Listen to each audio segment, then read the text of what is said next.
Avant tout, je suis un citoyen du monde. Ouais, un citoyen du monde et qui, avec l'aide de l'appareil photographique, avec l'image, il essaye de faire une connexion entre les différentes cultures comme un pont en réalité, qui emmène la connaissance d'une culture à l'autre. C'est ça que je fais, un témoignage du monde et de ces hommes et ces femmes et leurs histoires. Je fais la photographie, je crois, depuis mon enfance. J'ai fait des études ensuite d'architecture, je suis architecte de formation, mais la photographie était toujours ma passion, est devenue un outil pour moi. Je suis plutôt un conteur de l'histoire qu'un photographe, si vous voulez, plasticien. J'utilise la photographie comme un outil pour raconter l'histoire des uns et des autres. Depuis que j'ai commencé à utiliser la photographie, depuis mon âge très jeune, j'ai commencé à faire mon premier journal au lycée, j'avais 16 ans, j'avais commencé. Depuis, je n'ai jamais arrêté d'utiliser cette arme qui est l'image et la photographie pour la connaissance.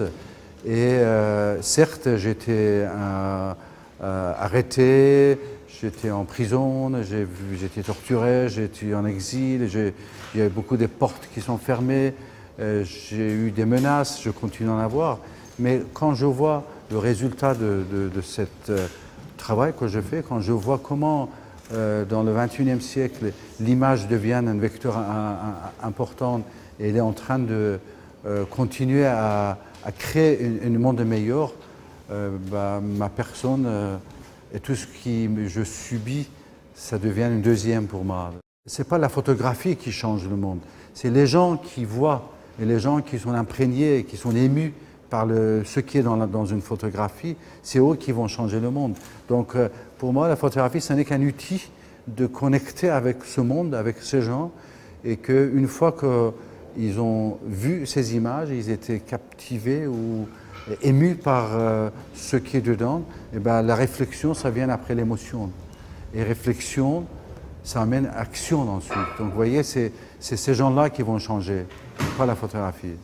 Une des valeurs humaines très importantes pour moi, c'est la transmission.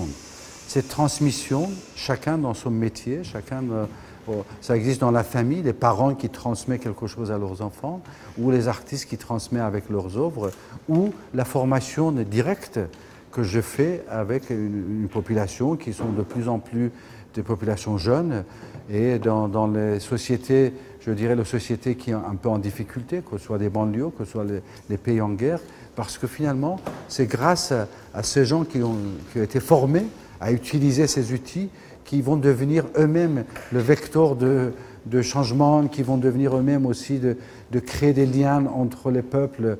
Donc la formation, par rapport à ce que je sais faire, ça fait partie des piliers importants de mon travail. Et une autre façon aussi, pour tout dire la vérité, c'est que j'apprends moi-même aussi en faisant de la formation. C'est que chaque fois que je forme un jeune, c'est moitié-moitié. Je transmets tout ce que je sais, mais j'apprends beaucoup aussi de ce qui est leur monde. Donc c'est donnant-donnant, ce genre de transmission d'information.